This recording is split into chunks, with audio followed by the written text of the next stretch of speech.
السلام علیکم ورحمۃ اللہ۔ تو آج ہم اسلام کے بارے میں جانیں گے کہ اسلام کیا ہے۔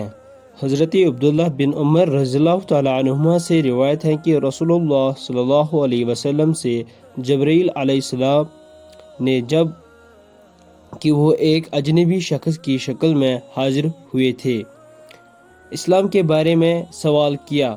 آپ صلی اللہ علیہ وسلم نے ارشاد فرمایا، اسلام یہ ہے کہ تم دل و زبان سے اس بات کی شہادت ادا کرو کہ اللہ تعالیٰ کے سوا کوئی معبود نہیں اور محمد صلی اللہ علیہ وسلم اللہ تعالیٰ کے رسول ہیں، اور نماز پڑھو اور زکوٰۃ ادا کرو اور حج اور عمرہ کرو، جنابت سے پاک ہونے کے لیے غسل کرو، جنابت کے معنی ہیں ناپاکی، وضو کو پورا کرو اور رمضان کے روزے رکھو۔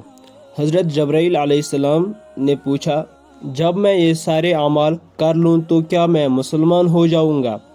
حضرت محمد صلی اللہ علیہ وسلم نے ارشاد فرمایا، ہاں۔ تو یہ تھا آج کا حدیث پاک جو آپ نے سنا۔ مجھے امید ہے کہ آپ کو اچھی طرح سمجھ آیا ہوگا۔ اگر چینل پہ نئے ہو تو پلیز سبسکرائب مائی چینل۔